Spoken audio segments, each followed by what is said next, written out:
Ah, Halloween, the one night a year when adults pretend to be responsible candy distributors instead of panicked snack hoarders in decorative sweaters. I had one simple mission: hand out candy. That's it. No drama, no chaos, just me, a pumpkin bowl, and Daisy snoring by the door. But then, somehow, I ended up marching down Maple Street in a pirate hat, leading a costume parade I did not sign up for. There were glow sticks. There was chanting. There was, well, we'll get to that. So grab your cocoa, pull the blanket up to your chin, and settle in. You're going to want to hear how this sweet evening went deliciously off the rails. Halloween began, as most of my questionable life choices do, with good intentions and a Costco-sized bag of mini Snickers. I had declared to Linda quite confidently that this year, I would keep things simple. No over-the-top decorations. No fog machine that makes the living room smell like burning toast. Just a man, his dog, and a big bowl of sugar for small costumed strangers. Linda raised an eyebrow. "Henry," she said in the same tone a weather forecaster uses before announcing a hurricane, "you said that last year." "I mean it this time," I insisted, slicing open the candy bag with the seriousness of a surgeon. "I'm staying right here on the porch." No fuss, no drama, just handing out candy like a calm, normal adult. She smirked. "You? Calm and normal. I'll believe it when Daisy stops barking at the mailman's sandals." Daisy, upon hearing her name, lifted her head from the couch and gave a single woof, the kind that said, "I heard that, but I'm too comfortable to get involved." The house smelled faintly of cinnamon candles and distant pumpkin bread, courtesy of Linda's baking spree. Outside, the sky was the color of a bruise, purple, fading into black, and dotted with the first brave trick-or-treaters in shiny costumes. Somewhere, a plastic skeleton creaked in the wind, which was either festive or deeply unsettling, depending on how many decorative cobwebs were blocking your porch light. I had everything ready. Candy bowl, overflowing. Folding chair, strategically angled toward the front walkway. A travel mug of hot cider with just enough nutmeg to feel smug about. And most importantly, my "I'm definitely not eating half the candy myself" mindset. Linda, of course, had backup plans. She always does. She was upstairs putting the finishing touches on her autumn harvest witch outfit. Half fashion statement, half walking Pinterest board. "In case there's a neighborhood costume contest," she'd said. I wasn't sure who was judging that contest, but I suspected she meant herself. The doorbell rang. Our first trick-or-treater of the night, a little dinosaur, roaring proudly, holding a pillowcase half his size. "Roar!" he yelled. "Roar back at you!" I said, dropping a handful of candy into his bag. "Now don't eat all that in one night." He paused, looked at me with the seriousness of a prehistoric philosopher, and said, "My dad says that's what he said last year." Then he stomped off into the night. I chuckled. Kids these days, they come preloaded with punchlines. The evening flowed peacefully for about 20 minutes. The steady rhythm of the doorbell, the rustle of candy wrappers, the occasional laugh drifting from the street. It was downright pleasant. I even started to feel proud. This was it. This was the calm Halloween I'd been promising Linda for years. That's when the doorbell rang again. But this time, it wasn't kids. It was Harold. Harold, my neighbor, the man whose wardrobe is 80% Hawaiian shirts and 20% bad ideas. Tonight, he was dressed as a tropical ghost, which apparently meant a bedsheet printed with palm trees and sunglasses over the eye holes. "Henry, my man," he bellowed, stepping onto my porch as though entering a tiki bar. "We've got a situation." "Is it candy related?" I asked cautiously. "Not yet," he said, "but it will be." Linda poked her head out the door, witch hat perfectly tilted. "Oh no," she sighed. "What did he break this time?" "Nothing." "Not yet," Harold said defensively. "But the neighborhood parade's a mess. The float lights aren't working, the speaker's dead, and someone put the mayor's kid in charge of directions." I blinked. "There's a parade?" "Every year," Harold said, as though I'd missed a national holiday. "You know, the Maple Street Halloween costume parade starts at 7, goes right past your house. You signed up to hand out candy and lead the march." I froze mid-sip of cider. "I did what now?" Linda snorted. "Oh, Henry, tell me you didn't volunteer again." "I might have filled out something at the block meeting," I said slowly, replaying the memory. "But I thought it was for the, pumpkin lighting committee." "Same form," Harold said cheerfully. "They merged them this year." "Efficiency. You're the Grand Pumpkin Marshal." Daisy perked up, tail thumping like a drum solo. She loved chaos. Linda crossed her arms. "You're leading a parade, dear." "I'm in slippers," I said weakly. "Even better," she replied. "Very on brand for you." Before I could protest, Harold shoved a floppy pirate hat into my hands. "Put this on. You'll need it. The kids love a man in a hat I'm not wearing." But Harold was already halfway down the sidewalk, shouting about float batteries and glow sticks. I looked at Linda. She looked at me. Daisy sneezed. "Just candy," she repeated, smirking. "Nothing else, right?" I sighed, pulling the pirate hat onto my head. "A calm, normal Halloween," I muttered. How hard could that be? As it turns out, harder than explaining why your dog is later seen riding a scooter next to a marching band. But that's for later. For now, I adjusted my pirate hat, grabbed the candy bowl, and braced myself for whatever Maple Street considered a simple neighborhood event. Because when Harold's involved, simple usually means brace for impact. And as the music started down the block, something suspiciously like Ghostbusters played through a megaphone, I had a feeling calm was officially off the menu. You know that moment when you realize your night has officially gone off script? For me, it happened precisely 4 seconds after I stepped off my porch and into the street, still in my slippers, just as a swarm of kids in capes, masks, and inexplicable LED footwear started chanting, "Grand Pumpkin! Grand Pumpkin!" Apparently, that was me.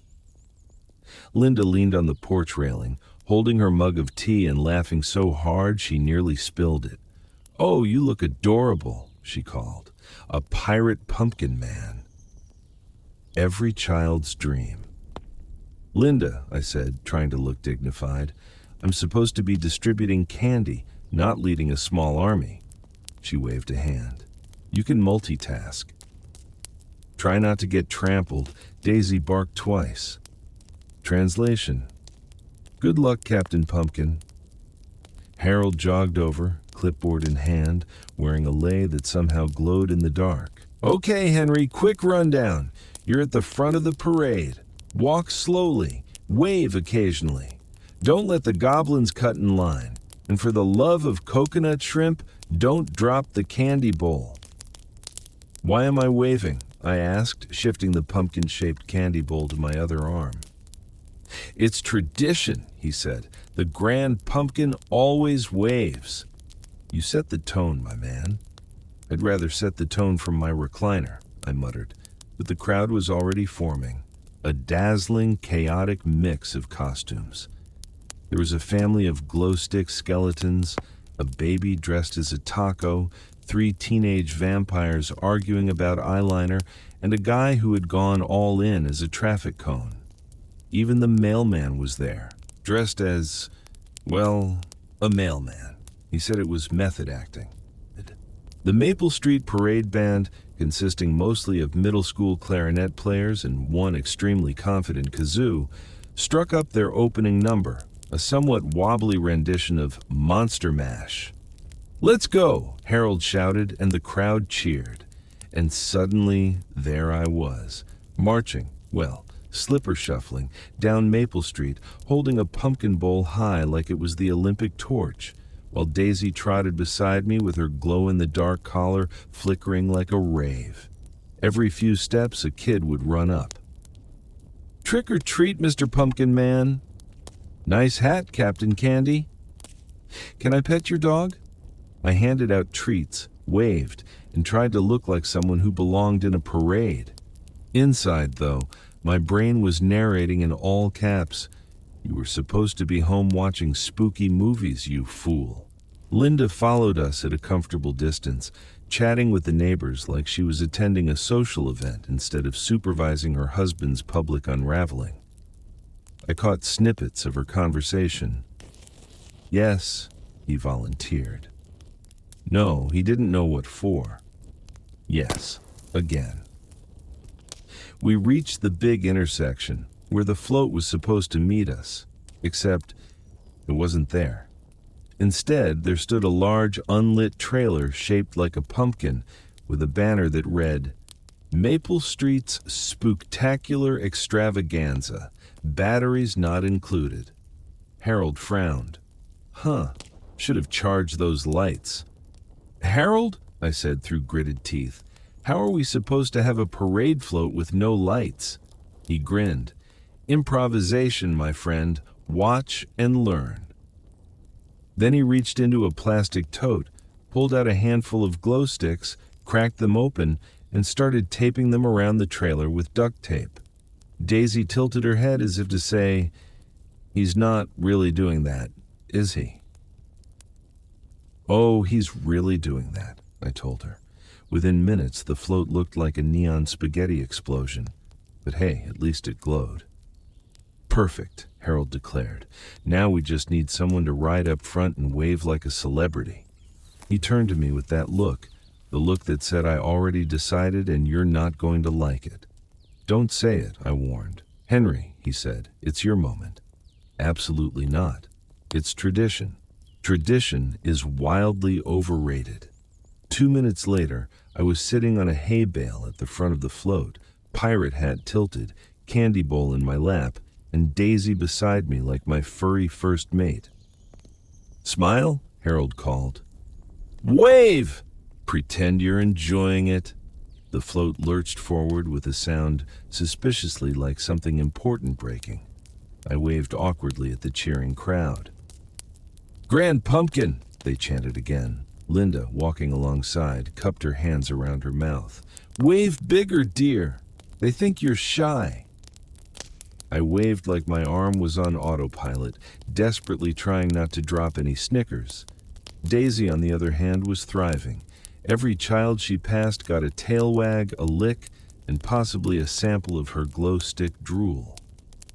We rolled slowly down the street, Harold jogging beside the float, shouting encouragement and occasionally yelling, "Make way for the Grand Pumpkin!" at passing traffic cones. Then the inevitable happened. A kid in a dragon costume ran too close to the trailer wheel, tripped, and, thankfully, landed in a pile of decorative hay. No injuries. Just a little dignity lost and a lot of hay gained. But the sudden stop made the candy bowl slip from my lap, and a tidal wave of chocolate rained down on Maple Street. The crowd went wild. Kids dove for candy like seagulls at a beach picnic. Parents scrambled to restore order. Daisy joined the chaos, snatching a rogue Milky Way and looking absurdly proud. Linda sighed the sigh of a woman who had predicted this exact scenario down to the brand of candy. "Henry," she yelled over the commotion, "what did we learn?" "Gravity always wins," I called back. The parade paused while Harold and I collected what candy we could salvage. He looked at the half-empty bowl, shrugged, and said, "Well, at least you made it memorable." "Oh yes," I said. Nothing says leadership like dropping your candy supply on the crowd. We resumed our march, this time with Daisy walking proudly in front as though she had been promoted to co-captain. The band tried to restart Monster Mash, but halfway through the kazoo player started playing Jingle Bells. Nobody stopped them. It just became the world's first unofficial Halloween Christmas mashup. By the time we reached the town square, my slippers were full of hay, my cider was cold, and my dignity was hanging by a thread. But the crowd was grinning, cheering, and waving glow sticks like it was New Year's Eve. And for the briefest moment, I got it. The joy, the silliness, the complete lack of logic. Halloween wasn't meant to be calm, it was meant to be fun. Even Linda, watching from the curb, was smiling. Of course, that was before Harold decided to light the pumpkin float using a questionable extension cord and a borrowed leaf blower. By the time we rolled into the town square, I was equal parts exhausted and sparkly. Apparently, one of Harold's glow sticks had leaked on my sleeve, and now my arm looked like it belonged in a disco. The kids thought it was cool. Linda thought it was karmic justice. The float came to a clunky halt right in front of the gazebo, where the mayor, dressed as a giant candy corn, was waiting with a microphone and an expression of mild panic. "Ladies and gentlemen, monsters and mummies," the mayor announced, his voice squeaking through a portable speaker. "Let's give a big Maple Street welcome to our Grand Pumpkin Marshal, Mr. Henry Baxter." The crowd cheered. I waved weakly from the hay bale, trying to look less like a man who'd lost control of his evening and more like someone who planned to be covered in pumpkin glitter. Linda joined me near the float, Daisy trotting beside her like she owned the place. "You're quite the celebrity," she teased. "Autographs start at what, $10 a piece?" "I'll sign candy wrappers for free," I said, brushing hay off my slippers. "Provided someone else drives this thing home." "Not so fast," Harold said, appearing beside us with a coil of extension cords and a grin that could only mean trouble. "We still need the grand finale." "Oh no," Linda said flatly. "What did you do?" "Nothing yet," Harold said, which was somehow worse. "We're going to light the float. You know, really make it shine. I borrowed some lights from the hardware store." "Borrowed?" I repeated, as in, I told Gary at the store I'd bring them back by morning. Linda pinched the bridge of her nose. "You're using a leaf blower, aren't you?" Harold hesitated just long enough to confirm her suspicion. "It's for effect. You can't have a proper illumination ceremony without a little wind." "Harold," I said carefully, "you're about to electrify a hay bale while operating a leaf blower?" He nodded, proud as ever. "Exactly." Somewhere behind us, the band started playing Thriller, which seemed like an appropriate soundtrack for what was about to go wrong. Harold plugged in the extension cord. The lights flickered once, twice, then glowed with the brightness of 1,000 microwaves. The crowd cheered. For a moment, it looked like Harold had pulled it off, and then the leaf blower kicked in. The glow stick garland flapped wildly.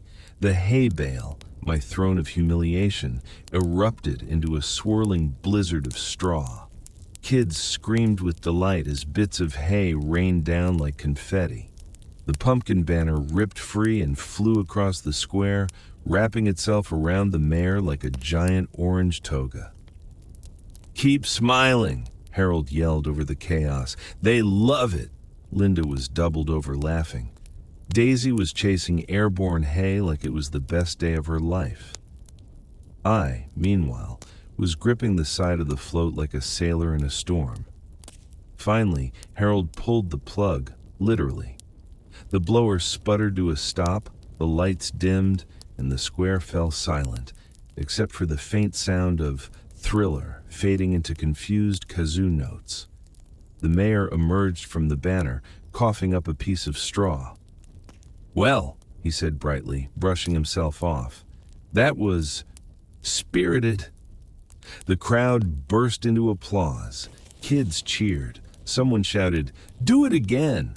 Linda handed me a piece of hay that had somehow lodged in my ear. "Congratulations," she said, grinning. "You've officially become the entertainment." I sighed. I was aiming for mild participation, not main event. "Oh, relax," she said, bumping my shoulder. "You made the night. The kids will remember this forever." "Mostly because of the trauma," I muttered. Still, I had to admit the square looked magical. The float glowed gently now, the sky above us clear and star-dotted, and the air smelled like caramel apples and burnt extension cord. Families mingled, laughing, and the chaos had that warm, small-town charm that makes you forget for a moment that you nearly caused a hay-based windstorm. Harold strutted around like a man who'd just been knighted. "See? Told you it'd work."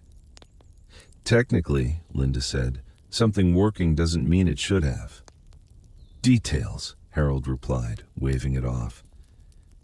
I sat down on the edge of the float, letting Daisy hop into my lap. "You know," I said to her, "I think we might have accidentally created a tradition." She licked my nose, which I took as agreement, or possibly her subtle way of saying, "Next year, bring better snacks."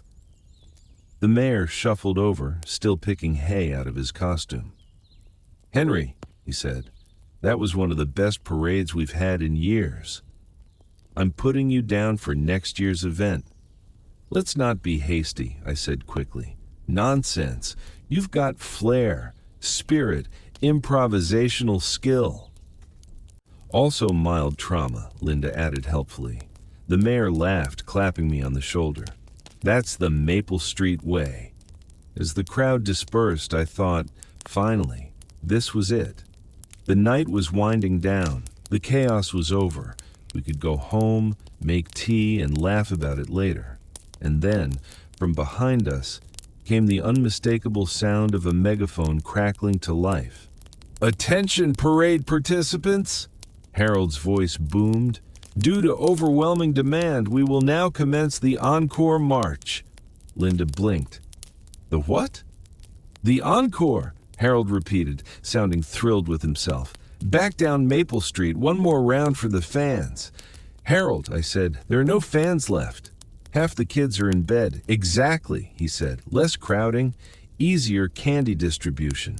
I opened my mouth to argue, but Daisy was already standing, tail wagging, ready for round 2. Linda smirked. "Well, Grand Pumpkin, lead the way."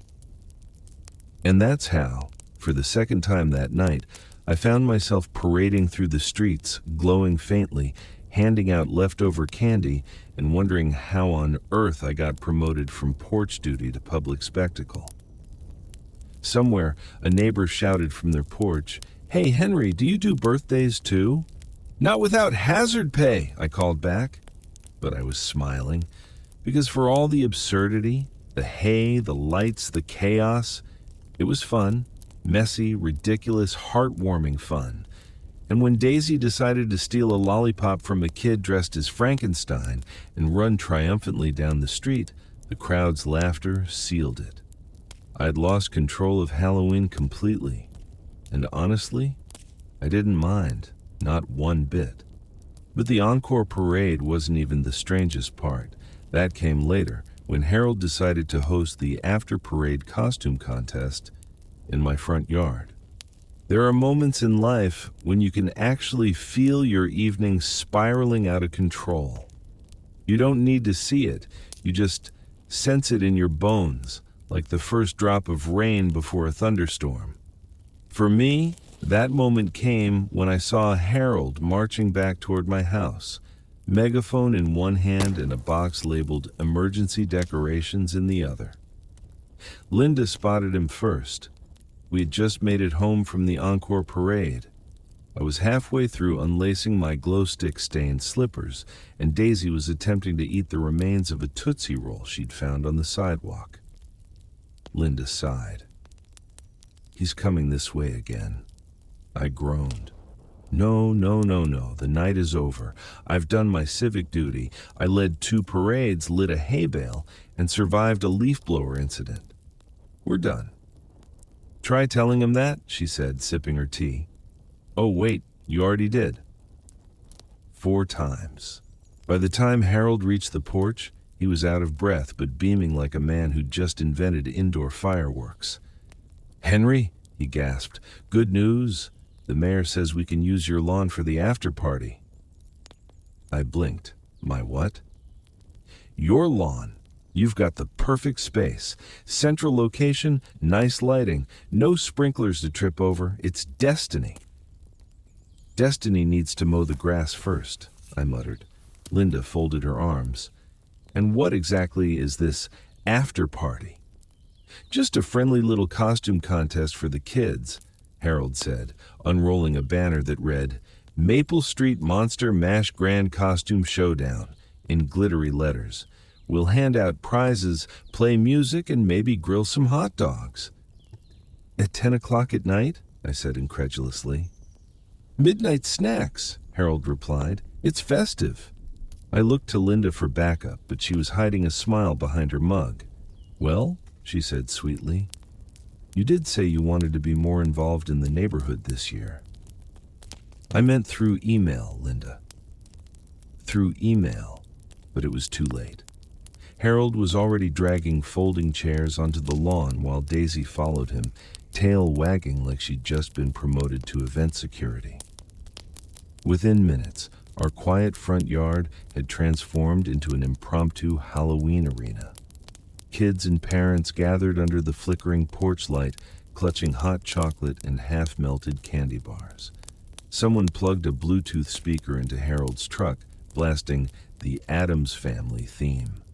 A fog machine, not mine, thank you very much, puffed out mist that smelled suspiciously like burnt toast and ambition.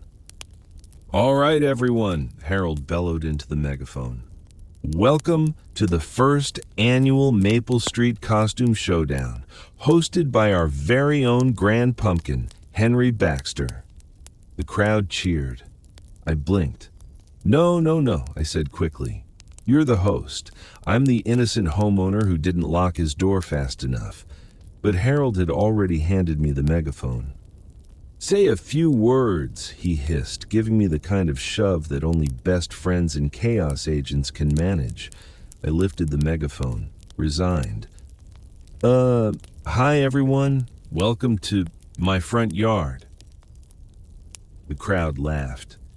Please stay off the hydrangeas and let's get started before my HOA representative shows up. Linda applauded mockingly from the porch. Beautiful speech, really heartfelt. The first contestant stepped forward, a tiny astronaut with a helmet made out of a mixing bowl and enough confidence to pilot a real rocket. I'm Commander Joey, he announced proudly, and I'm here to find candy on Mars. The crowd cheered and I clapped too. Outstanding work, Commander Joey. Please don't actually launch anything. Next came a group costume, 4 kids as a human-sized s'more, 2 graham crackers, a marshmallow, and a very sweaty chocolate bar. We're melting, one of them cried dramatically, and honestly, with all that felt and foam, they weren't wrong. Then there was a zombie cheerleader, a robot made entirely of cereal boxes, and, my personal favorite, a toddler dressed as a traffic cone who refused to move from the driveway. I'm safety, she declared firmly. The competition was fierce, the laughter even fiercer. Harold was loving it, strutting around with a clipboard as though this was the Olympics of costumes. Linda whispered to me, You know, this isn't so bad. I had to admit she was right. The night had turned crisp and quiet except for the laughter. Porch lights twinkled up and down the street, and the air smelled faintly of caramel corn and pumpkin candles. Even Daisy had found her place, sitting proudly beside the judge's table with a glow-stick necklace, occasionally woofing her approval. Then came the final contestant. It was the mailman, still in uniform. I said, checking the list Harold had scribbled on the back of a pizza box. Bob, what exactly are you supposed to be? He grinned. A dedicated employee. The crowd erupted in applause. Linda laughed so hard she had to set her mug down. Oh, give him the prize, Henry. He's earned it just by surviving this neighborhood. Speaking of prizes, Harold had promised modest but festive rewards. Which, in Harold speak, meant a mix of leftover parade candy, a mini pumpkin, and a bag of glow sticks that were, in fact, already glowing. As I handed Commander Joey his Best Space Exploration Award, I felt something warm settle over the chaos. Maybe it was community. Maybe it was the cider kicking in.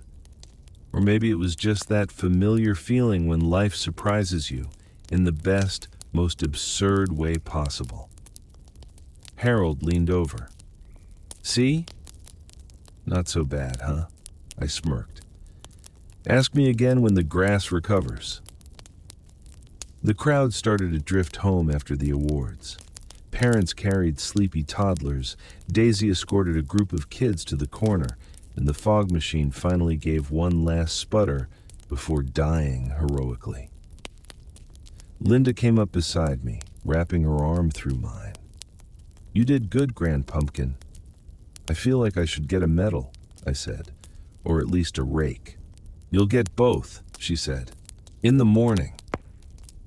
I looked at the mess, candy wrappers, hay remnants, and one very determined toddler traffic cone still guarding the driveway, and couldn't help but laugh.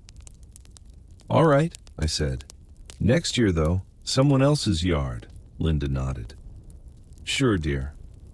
Then, under her breath, but you know Harold's already planning Pumpkin Parade 2, The Reckoning.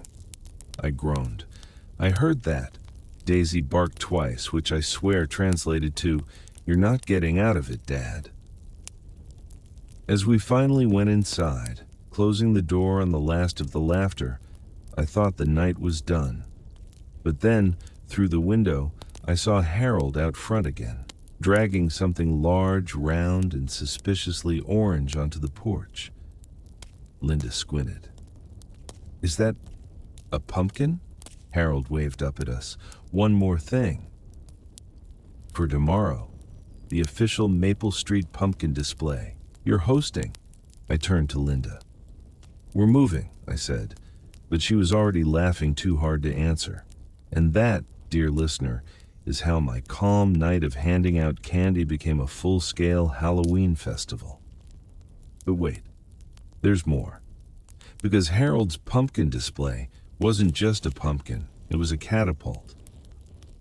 By the following morning, my lawn looked like a haunted carnival that had been attacked by raccoons. There were candy wrappers stuck in the bushes, 2 folding chairs in the flower bed, and a faint outline of Harold's Monster Mash Grand costume showdown banner still flapping from the mailbox.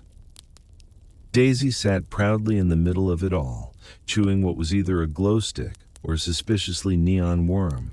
Linda stepped out onto the porch, coffee in hand, surveying the damage. Well, she said cheerfully, at least no one's suing us. Yet, I muttered. The HOA meeting's on Thursday. Before I could take another sip of my coffee, Harold's truck pulled up, trailer attached, tarp covered, and suspiciously humming. No, I said automatically. Whatever this is, the answer is no. Morning, neighbor, Harold said, hopping out with the energy of a man who'd had 3 espressos and a questionable idea. You ready for phase 2? There is no phase 2, I said firmly. Phase 1 was enough. We're done phasing. Linda leaned on the porch railing. I'd at least like to hear what phase 2 is before you say no, dear. I gave her a betrayed look. You encourage him, and suddenly we're the neighborhood circus. Correction, Harold said proudly, whipping off the tarp. We're the neighborhood legends. Underneath the tarp sat a machine. A large, orange, slightly smoking machine. It looked like someone had crossed a medieval trebuchet with a lawnmower. What? I said slowly. Is that? This, Harold announced, puffing out his chest, is the Maple Street pumpkin launcher. Linda choked on her coffee. The what? Pumpkin launcher, he repeated.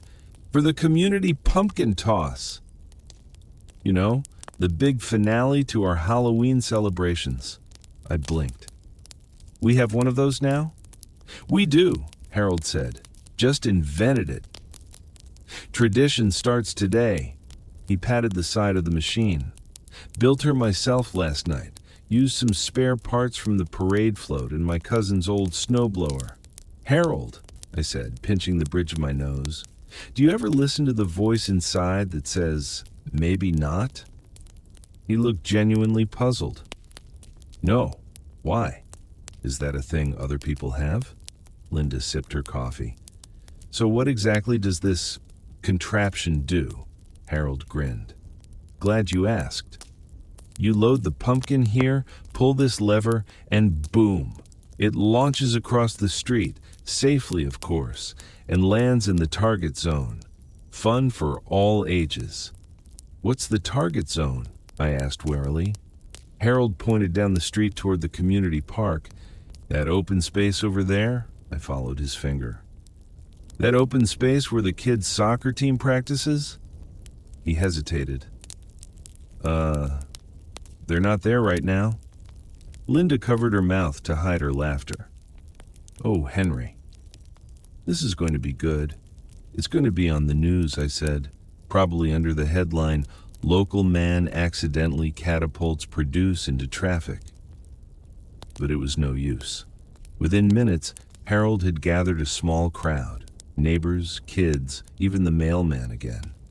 Word travels fast when your street features a possible homemade siege weapon. All right, folks, Harold announced through his ever-present megaphone.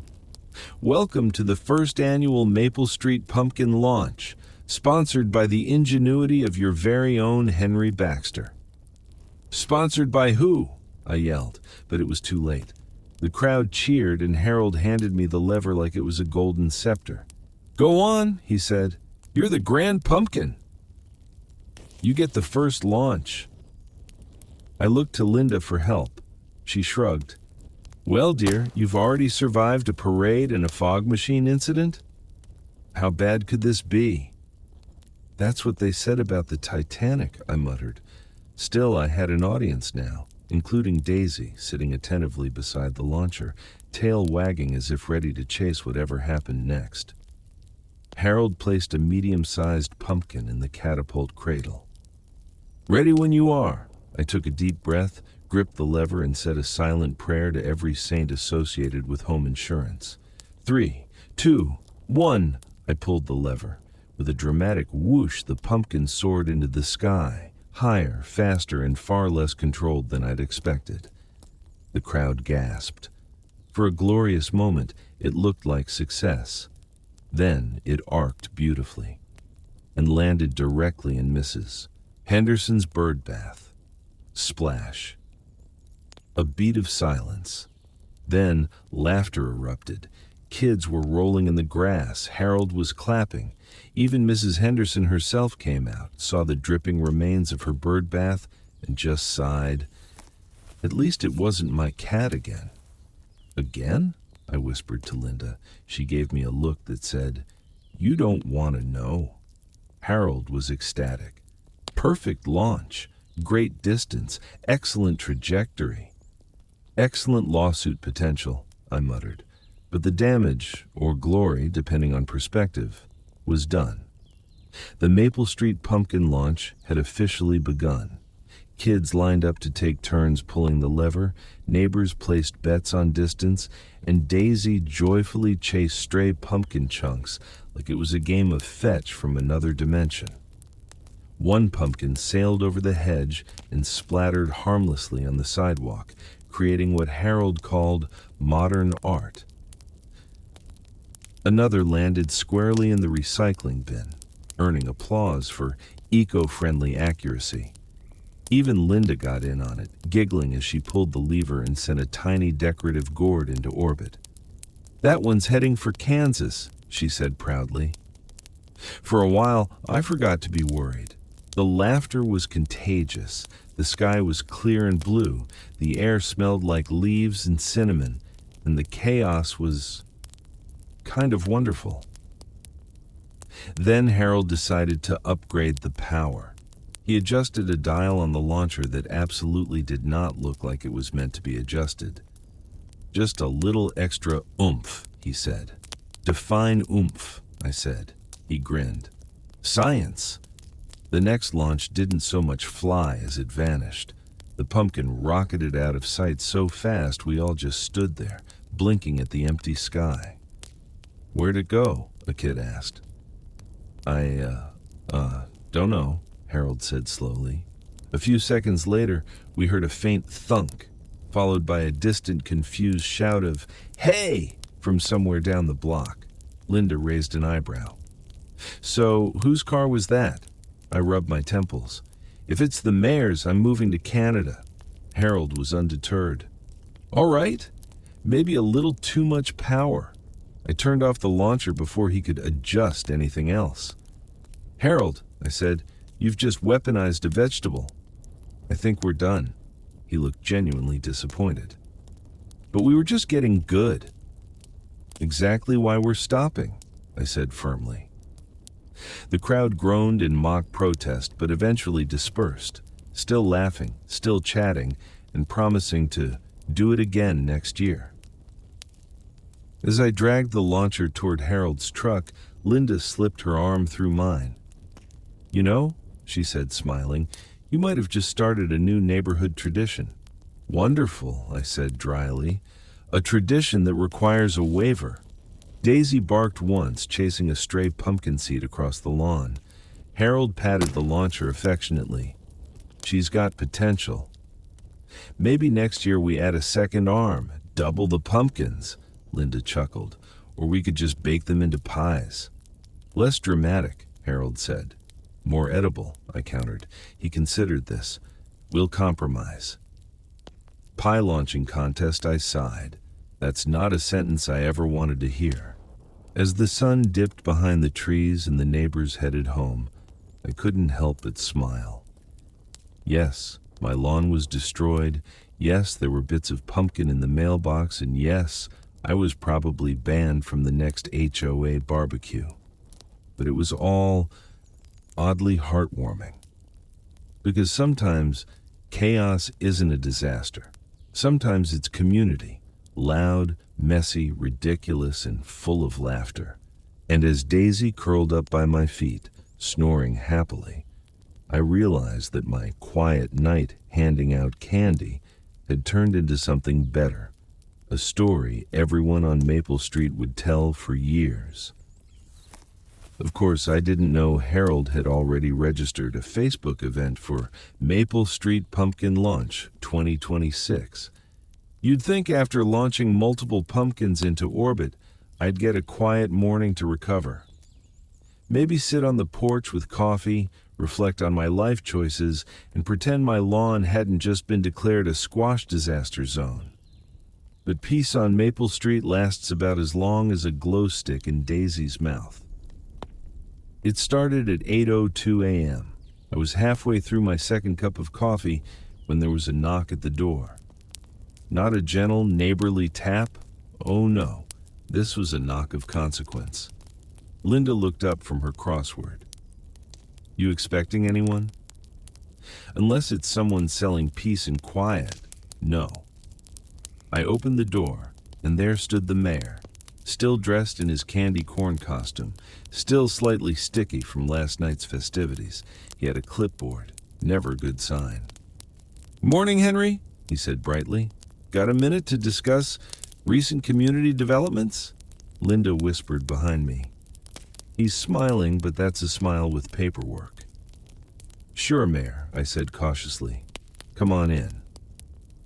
Mind the hay on the rug.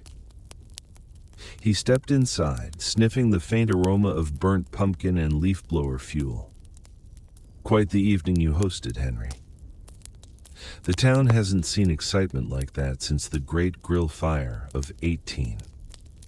Ah, yes, Linda said, pouring him a cup of coffee. Harold's doing as well, if I recall. Indeed, the mayor said. A visionary man.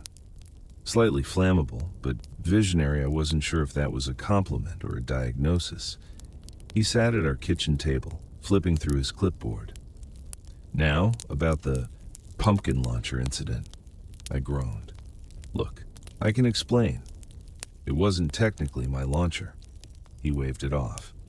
Oh, no harm done. Mostly. Mostly, Linda repeated. The mayor coughed delicately.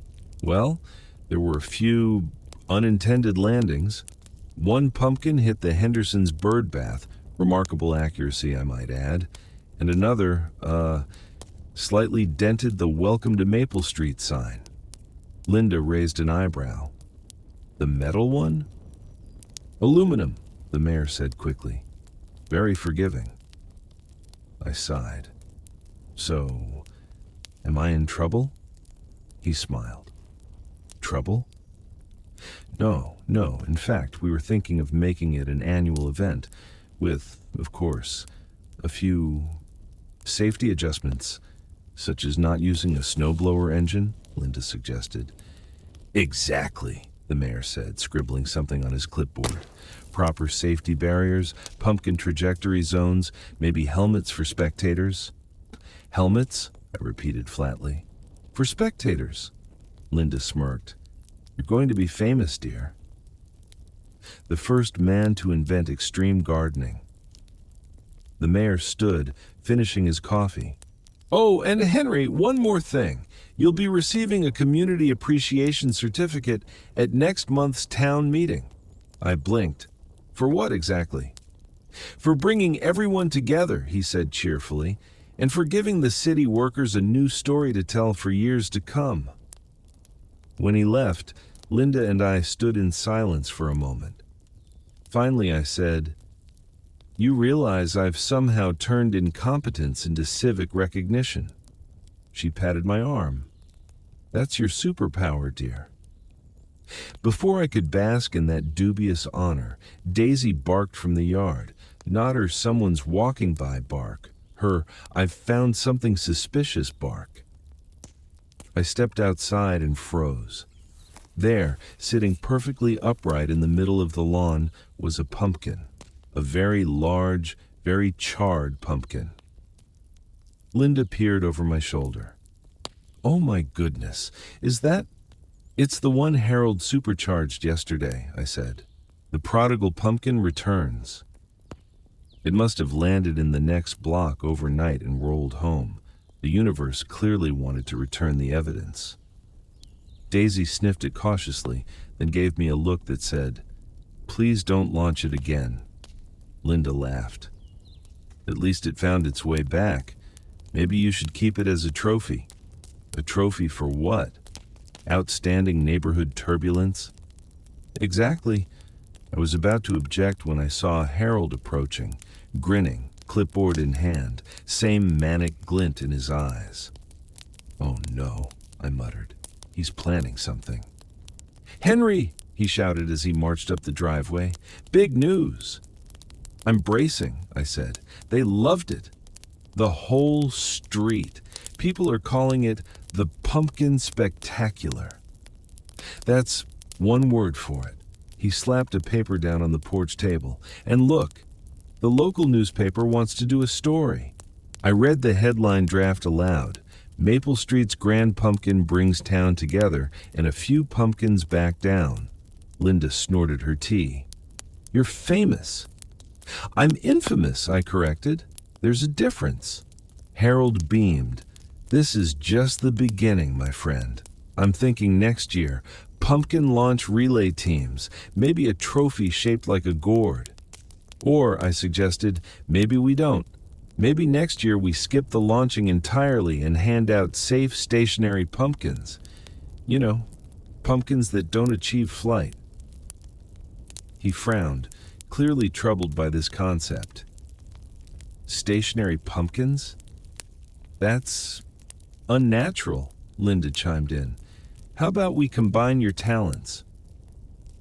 You build something safe, Henry moderates the chaos and Daisy serves as emotional support. Daisy wagged her tail. She approved of this management role. Harold brightened. All right, Team Pumpkin Safety, we'll make shirts. Of course we will, I said, because that's what this situation needs. Branding. He clapped me on the shoulder and headed off, already talking to himself about launch angles and pumpkin-friendly paint schemes. When he was finally gone, I sank into my porch chair. Linda, do normal people have weeks like this? She smiled. Normal people don't live on Maple Street, dear. For a few blissful minutes, peace returned. The sun was warm, the birds were singing, and Daisy was chasing her tail like the carefree creature she was. Then the mailman arrived. He stood at the gate holding an envelope gingerly. Morning, Henry, he said, eyeing the pumpkin debris. So, small update on yesterday's festivities. I braced myself. Do I owe the Postal Service money? He shook his head. Nope. Quite the opposite. You see, one of those pumpkins, it landed perfectly in the post office parking lot. Didn't break anything. Actually rolled right into the drop box. I blinked. You're telling me I mailed a pumpkin? He nodded solemnly. Postmarked and everything. First-class pumpkin Linda was laughing so hard she had to lean on the railing. I rubbed my temples. I suppose that means I'm part of the postal record now. Technically, the mailman said, you're now the sender of the heaviest unsolicited item we've ever received. Congratulations. And with that, he handed me my mail, which, ironically, included a flyer for next month's Maple Street Thanksgiving potluck. Linda looked at it and smiled. Oh, look, you're in charge of decorations. Of course I am, I said, because clearly I'm the man for subtle, risk-free design. She patted my cheek. We'll keep the catapults in the garage. I exhaled deeply, watching the sunlight glint off the cracked pumpkin in the yard. Somehow, in the span of 48 hours, I'd gone from candy-hander outer to local legend. And if Harold's grin was anything to go by, this story wasn't over. Not even close.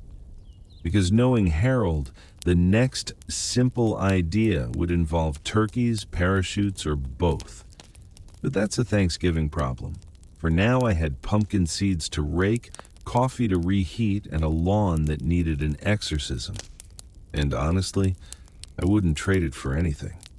By the time the Thanksgiving flyers hit every mailbox, I had finally gotten my lawn back to a semi-respectable state. The hay was gone, the pumpkin splatter had been hosed away, mostly, and I'd even reseeded a few bare spots. For one glorious week, Maple Street was quiet, peaceful, pumpkin-free. But peace, as I've learned, is just Harold's way of reloading.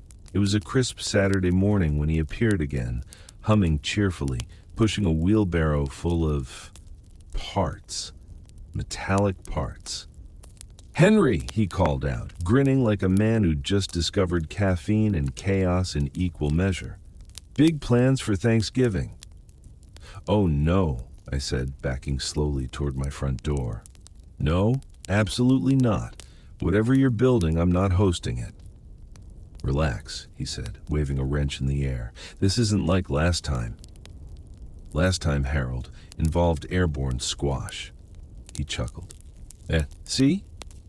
You're learning terminology. Anyway, the city's asked us to organize a Thanksgiving potluck/festival. You know, to celebrate community spirit, Linda appeared behind me with her coffee. Oh, that sounds nice, she said. I turned to her. You're not supposed to encourage him. Harold ignored me. And this year they're adding a centerpiece competition. Best decorated table gets free pies from the bakery. Linda perked up. Oh, I love a good centerpiece challenge. I groaned. You're both smiling, which means I'm going to end up covered in glitter or gravy. Or both, Harold said brightly. I'm thinking big, Henry. A turkey centerpiece that moves. Moves? I repeated. He nodded. Animatronic. I've got spare parts from the float, the launcher, and that talking Santa from your attic. That Santa hasn't worked since 2012, I said. It just shouts, ho ho ho, and smokes. Perfect, Harold said. We'll make it festive. Linda giggled. Oh, let him, dear. What's the worst that could happen? Every story that starts with those words ends in paperwork, I muttered. Still, a few hours later, there I was, standing in Harold's garage surrounded by wires, turkey feathers, and one very confused Daisy. Harold was hunched over a workbench tightening bolts. Just imagine it, Henry. Our table at the potluck, glowing centerpiece, a moving turkey that gobbles on command, maybe even flaps its wings. Maybe even explodes, I said. He ignored that. I call it the Gobbletron 3000. I blinked. You named it. Of course I did. Every great invention needs a name. Linda peeked in, eyes bright. Ooh, it's adorable. Adorable, I said. Linda, it's got hydraulics. Adorably complex, she said. Harold, can it dance? He hesitated. Well, it can vibrate. We all stared at the metal turkey for a long moment. It gave a faint mechanical cluck. That's concerning, I said. Oh, relax, Harold said. I'll test it before the big day. Spoiler. He did not. The morning of the Maple Street Thanksgiving Festival arrived with all the calm of a circus parade. Tables lined the park, covered in tablecloths, fall leaves, and questionable side dishes. The air smelled like roasted turkey, cinnamon, and the faint ozone of too many extension cords. Linda and I arrived early to set up our table. Plaid cloth, small pumpkins, a nice candle, simple, elegant, tasteful. And then Harold showed up with it. The Gobbletron 3000 gleamed in the morning light. It had feathers, lights, a tiny speaker, and a power cord that looked like it could power a submarine. Ta-da! Harold announced proudly. Maple Street's most advanced poultry, Linda gasped. It lights up. Yes, I said, so will the fire department. He plugged it in. The turkey's eyes lit up red. It gave a low mechanical gobble that sounded like a blender possessed by Thanksgiving spirit. Kids gathered instantly. Cool, one shouted. Does it fly? No, Harold and I both yelled at once. Linda was giggling uncontrollably. Oh, I love it. It's so energetic. It's plotting something, I muttered. The mayor came by, clipboard in hand, clearly thrilled. Wonderful work, gentlemen. Very innovative. I've never seen a centerpiece that moves. Technically, I said, it's vibrating with concern. Spirit, he corrected. That's what it's vibrating with. Spirit. Then someone plugged in the PA system for announcements. Unfortunately, they used the same outlet as Harold's turkey. The Gobbletron 3000 blinked once, twice, then made a sound like a lawnmower eating a kazoo. Harold, I said slowly. Why is it making that noise? He frowned. It's fine. Just warming up. Harold, Linda said, it's smoking. Indeed, a thin curl of smoke rose from its tail feathers. The crowd cheered, assuming it was special effects. Then, the wings began to flap, wildly. Paper plates went flying. A pie met its tragic end. The turkey spun in place like a confused robot, emitting a warbling gobble that could be heard 3 blocks away. Unplug it, I shouted. I can't find the cord, Harold yelled back, dodging mashed potatoes. The turkey whirled, launched a spoon into the mayor's stuffing dish, and then, mercifully, shorted out with a loud pop. Silence. Steam hissed from the Gobbletron. Kids clapped. Someone shouted, Encore! Linda was laughing so hard she could barely breathe. Oh, Henry, your face! I pointed at the smoldering turkey. It's winking at me! Sure enough, one glowing red eye flickered back to life. Harold patted the metal carcass fondly. Well, it mostly worked. Harold, I said, you've just built Skynet, but festive. The mayor cleared his throat, wiping gravy off his clipboard. A truly memorable entry, he said diplomatically. Creative, unexpected, slightly alarming. Linda grinned. Does that mean we won? Oh yes, the mayor said. First place for most enthusiastic use of electricity. Harold whooped, raising his gravy-smeared arms in triumph. We did it! I stared at him. You're celebrating a win for nearly electrocuting lunch. He beamed. That's progress. As the crowd dispersed and the turkey cooled, Linda leaned close and whispered, You know, dear, you might as well accept that Harold's your destiny. I sighed. You think he'll calm down for Christmas? Oh, definitely, she said, then after a pause. Probably. Define probably. Less than 50%. Daisy wagged her tail, as if agreeing that probability had never been on my side, and that's when Harold, already packing up his wires, said the 6 words that froze my blood. Next up, Henry, Christmas light drones. I dropped my fork. No. Oh, come on, he said. It'll be great. Lights, music, flight. Harold, I interrupted. If you make Santa airborne, I'm moving to Florida. He grinned. Pack sunscreen, buddy. And that's how Thanksgiving ended, with applause, laughter, and one slightly sentient turkey centerpiece blinking ominously in the sunset. But Christmas? That was going to be something else entirely. By December 1st, my yard had finally stopped smelling faintly of roasted circuitry.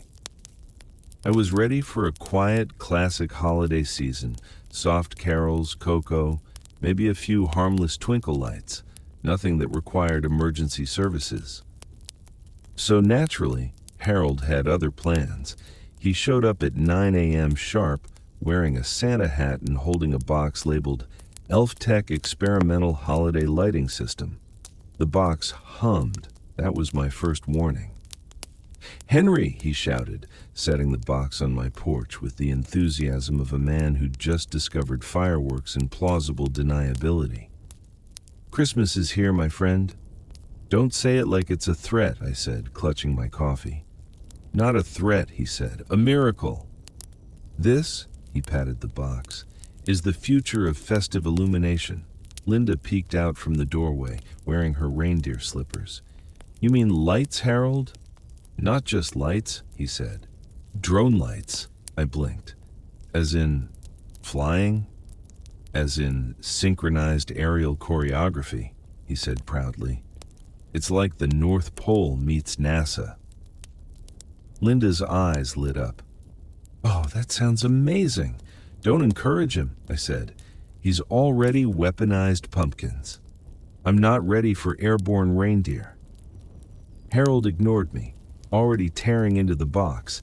Out came 4 small drones, each painted red and green, with tinsel wrapped around the propellers. Oh, look, Linda said. They're festive and aerodynamic. There are lawsuits waiting to happen, I muttered. Harold pressed a button, and one of the drones lifted off the porch. It wobbled, spun once, then stabilized, blinking merrily. See? Harold said. Stable as a sleigh. At that exact moment, Daisy barked, loudly. The drone, startled, veered left and clipped the top of my Santa lawn ornament. Santa's head spun around like something out of a holiday horror film before toppling into the bushes. Harold, I said, I'm begging you, stop before the yard files a restraining order. Nonsense, he said. We'll get them all calibrated. Picture it, Henry. Our street lit up by a perfectly timed holiday light show. The kids will love it, Linda clapped. It would be cute, I sighed.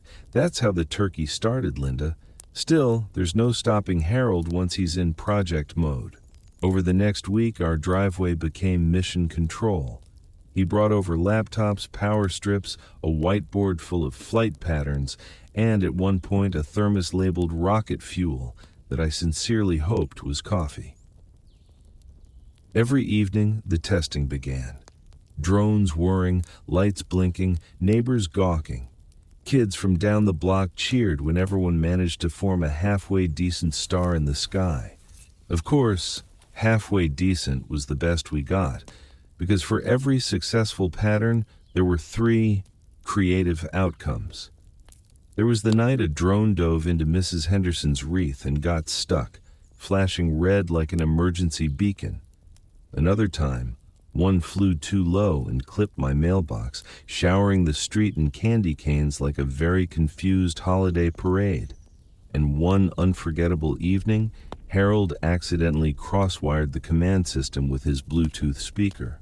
Mid-flight, the drone started blasting Eye of the Tiger while spelling out Merry Boxing Day. Close enough, Harold shouted over the music. By week 2, I was living in a Christmas-themed flight zone. I couldn't open the garage without a drone hovering in to help Daisy took to wearing her elf hat indoors for safety. Linda, to her credit, treated it all as free entertainment. "It's festive chaos," she said one night, sipping cocoa. "I love it." "It's chaos," I corrected. "The festive part is purely her imagination." Then came the night. The big show. Harold had invited the entire neighborhood to the Maple Street Holiday Drone Spectacular. He set up lawn chairs, cocoa stands, and even convinced the mayor, still recovering from the turkey incident, to MC the event. Linda made cookies. I made peace with my fate. The drones lined up on our driveway like tiny metal elves awaiting orders. Harold adjusted his headset. "All right, Henry," he said, grinning. "Tonight we make history." "Or the evening news," I said. "It's really a toss-up at this point." The mayor stepped up with the mic. "Ladies and gentlemen, boys and girls, and assorted festive pets, welcome to the first ever Maple Street Drone Light Show, led by our very own Grand Pumpkin, now promoted to Grand Elf, Mr. Henry Baxter." The crowd clapped. I gave a weak wave, wondering if I'd ever be known for anything else. Harold counted down. 3, 2, 1, ignition. The drones shot into the sky in perfect synchronization. For 30 glorious seconds, everything went right. They spelled out joy, then peace, then a somewhat uneven Merry Christmas. The crowd oohed and awed. Even I smiled. Then Daisy barked again. The nearest drone, spooked, broke formation, and like synchronized swimmers with performance anxiety, the others followed. "Harold," I said, "please tell me they're supposed to do that." He frantically pressed buttons. No, they're freelancing." The drones swooped low over the crowd, scattering cocoa and cookies. One snagged a strand of tinsel and dragged it across the street like a festive comet. Another clipped the mayor's hat clean off. "Take cover," someone yelled. Linda, somehow calm amidst the chaos, said, "Well, at least no one's on fire this time." Then one drone, my favorite, the green one named Giggles, flew into the Hendersons' front yard, clipped their inflatable snowman, and sent it soaring skyward like a helium balloon of doom. The crowd gasped. Harold looked up, hand shading his eyes. "Well," he said, "on the bright side, it is flying straight." "Harold," I said through clenched teeth, "you've launched Frosty." "Improvement on last year's pumpkins," he replied cheerfully. We spent the next 20 minutes chasing rogue drones through the neighborhood. One landed in a tree, another in a bird feeder, and the last one made a soft, heroic crash landing into a snowbank, blinking triumphantly all the way down. When it was finally over, the crowd clapped politely. The mayor adjusted his crooked Santa hat. "Well," he said, "it was certainly memorable." Linda patted my arm. "See?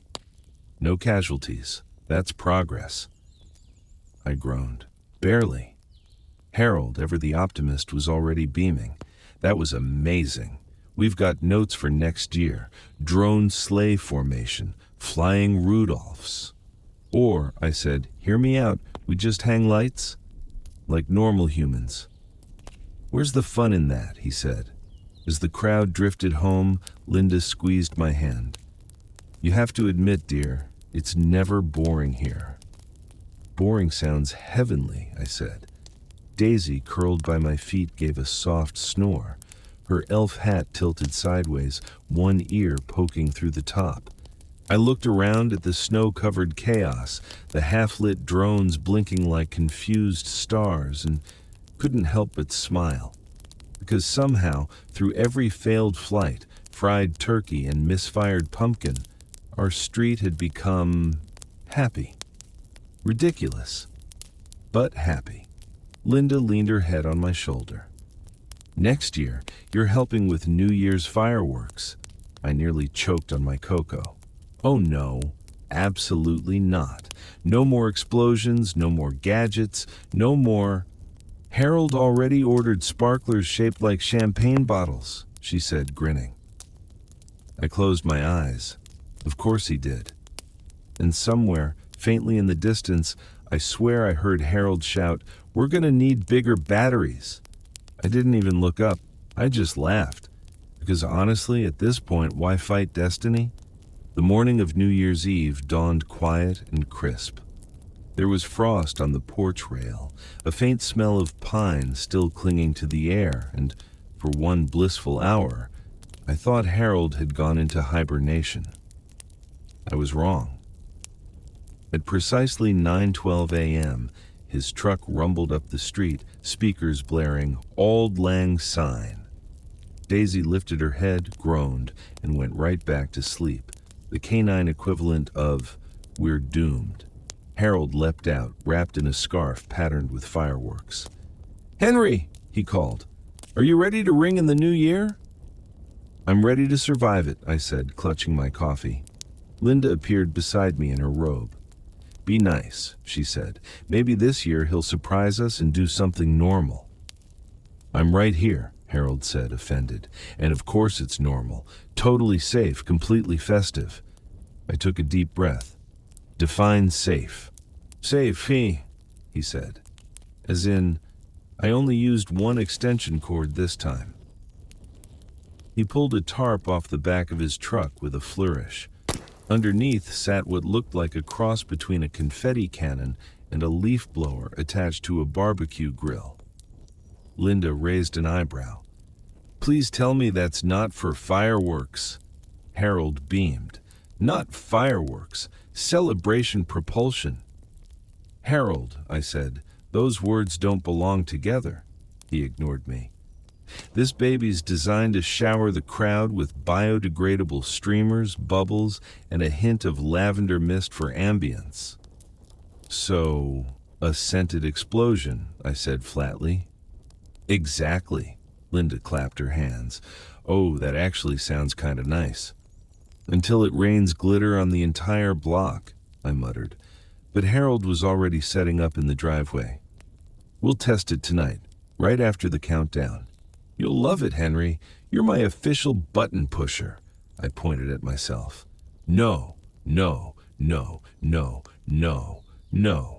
Every time I press a button around you, property values drop." He grinned. "That's the spirit." By evening, Maple Street had transformed into one big backyard party. Kids with glow sticks raced around, neighbors brought casseroles and cider, and someone had hooked up a speaker system blasting classic party songs.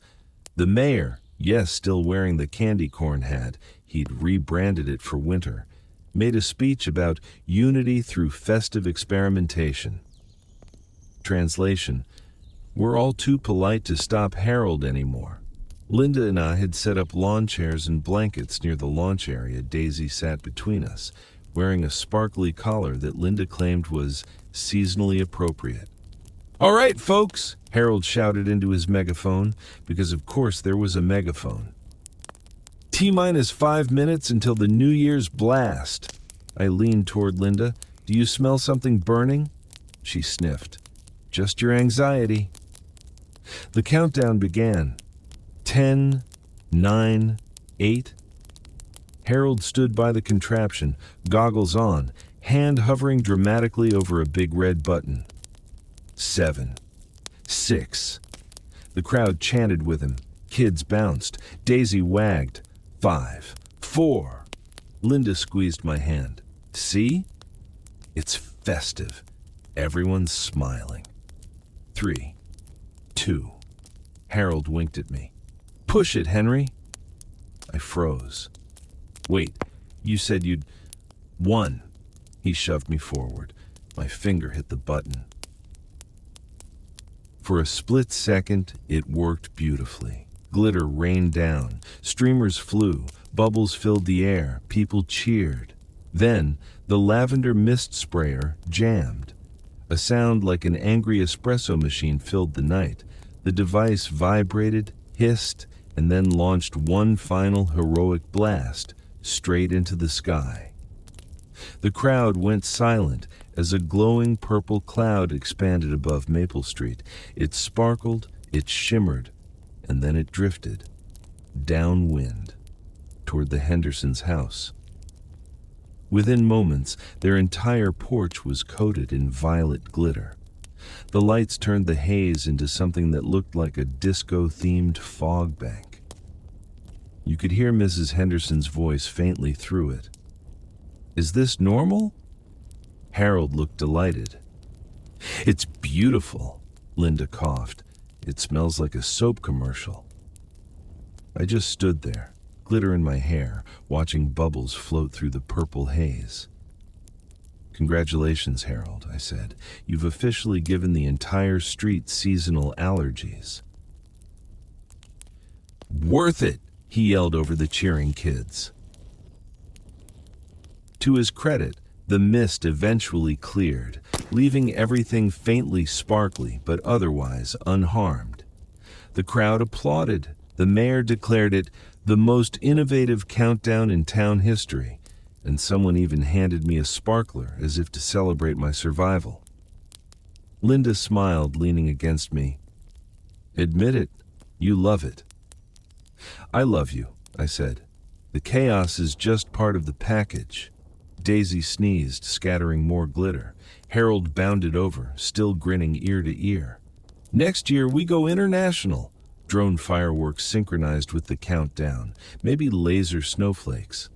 I looked at Linda.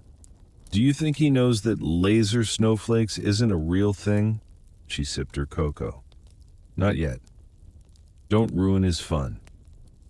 The street slowly quieted as neighbors drifted home, leaving behind footprints of sparkle that would probably never wash away. Harold finally packed up his lavender cannon, humming, "We are the champions." Linda stretched and yawned. You have to admit, dear, it's been quite a year. Oh, absolutely, I said. We survived pumpkins, turkeys, drones, and now airborne aromatherapy. She smiled. So what do you think next year will bring? I didn't even hesitate. Regret? Lots and lots of regret. She laughed, kissed my cheek, and whispered, Happy New Year, Grand Pumpkin. The clock struck midnight again somewhere down the block. Fireworks popped in the distance. Daisy curled up beside us, snoring softly under the faint shimmer of leftover glitter. And for the first time in months, I felt calm. Because sure, Maple Street was insane, but it was our kind of insane. Loud, messy, good-hearted chaos. The best kind, really. I raised my mug of cocoa toward the quiet street. To a peaceful year, I said aloud. From down the block, Harold's voice floated through the cold night air. Hey, Henry, you got any spare batteries? I closed my eyes, smiled, and said to no one in particular, Called it. There's a certain hush that falls over Maple Street after the holidays. The decorations come down, the leftover cookies turn to dust, and everyone collectively pretends not to remember who started the lavender mist incident. I'll give you one guess. It was early January, and for the first time in months, the neighborhood was quiet. No drone hums, no leaf blowers pretending to be parade floats, just peace, frost, and the faint jingle of Daisy's collar as she trotted around the yard, sniffing the remnants of tinsel like a forensic detective. Linda sat beside me on the porch, wrapped in a blanket, steam rising from her mug. "You know," she said softly, "it's kind of nice. Calm. Peaceful." I nodded. "Almost suspiciously so," she smiled. "Don't ruin it, Henry. But you see, my brain doesn't do calm. It's been trained by experience. If Maple Street is quiet, that just means Harold's recharging." Sure enough, right on cue, a faint metallic clank echoed from across the street. Linda didn't even look up. "That's him, isn't it?" "Almost certainly," I said. "You can tell by the sound." "That's a man wielding a wrench he doesn't fully understand," she laughed. "He's probably fixing his snowblower." I squinted. "Or converting it into a Valentine's Day confetti cannon." Daisy barked in agreement. But for now, we let him clank in peace. It was cold but beautiful that morning. The street sparkled faintly from leftover glitter embedded in the snow, evidence of Harold's a biodegradable experiment that was proving remarkably durable. Somewhere, a wind chime jingled. Somewhere else, a neighbor sneezed and probably inhaled glitter. Linda leaned her head on my shoulder. "You know, for all the madness, this might have been my favorite year yet." "Really?" I said. "The year that started with a parade I didn't sign up for and ended with what I can only describe as scented weather?" She chuckled. "You have to admit, it brought everyone together. I've never seen the neighborhood so close I looked around." She was right. Maple Street had changed. People waved more. Kids played outside longer. Even the mailman, who used to sprint past Daisy's barking, now stopped to toss her a biscuit. Chaos, it turned out, was just community in disguise. Still, I wasn't about to tell Harold that. Linda must have sensed the thought because she said, "You'll miss it when it's quiet too long." "I'll miss parts of it," I said. "Not the parts involving power tools and combustible vegetables." She grinned. "You say that now." A few days later, the quiet broke again. But this time, gently. A knock at the door. I opened it to find 3 neighborhood kids. Commander Joey, still occasionally wearing his astronaut helmet, the traffic cone toddler, now in a puffy pink coat, and a new recruit in a dinosaur hat. They were holding a piece of cardboard decorated with stickers and crooked writing. "Hi, Mr. Baxter," Joey said proudly. "We made you something." He handed me the sign. In bold, colorful letters it read, "Thank you, Grand Pumpkin, for the best year ever." Below the text were crayon drawings, me in my pirate hat, Harold waving glow sticks, Linda holding a pumpkin pie, and Daisy with a cape and a speech bubble that said RRF. I just stood there, stunned. Linda peeked over my shoulder, hand over her heart. "Oh, that's adorable," Joey grinned. "We're making it official. You're the Grand Pumpkin every year now." "Oh no," I said quickly. No, I'm retired. The pumpkin's been decommissioned." The dinosaur kid frowned. "But you're famous." "Famous is when people know your name," I said. "This is when people warn each other about your projects." The kids giggled. Before I could argue further, Harold appeared from across the street, holding a snow shovel and wearing earmuffs shaped like reindeer. "Hey, what's going on?" "Mr. Baxter's the Grand Pumpkin forever," Joey announced. Harold's eyes lit up. "Perfect! I was just sketching out ideas for this year's Pumpkin Parade sequel, Spring Edition. Think Easter eggs meets marching band." I turned to Linda. "See? You gave him an audience." She sipped her tea, completely unbothered. "It's destiny, dear."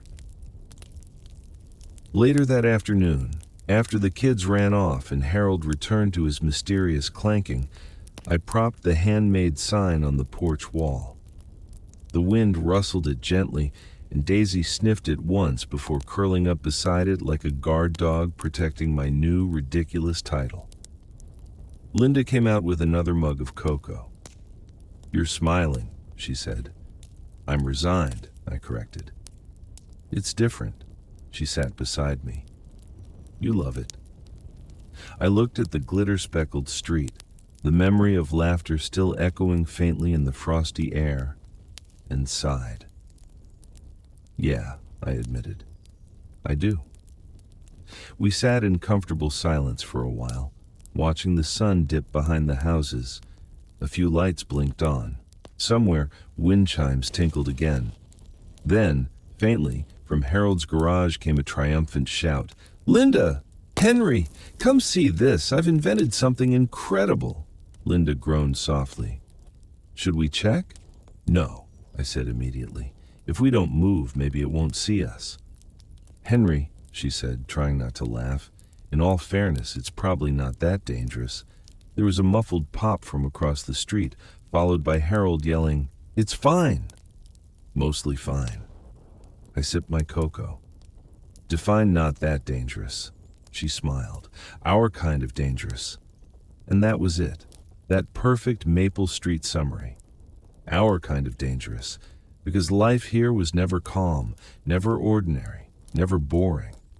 But it was full of laughter, neighbors, and a dog who could turn any disaster into a party. As the porch light flickered on, and Daisy's tail thumped softly against my shoe, I realized something important. Chaos had become our tradition. And traditions, no matter how absurd, are worth keeping, even if they come with a side of glitter.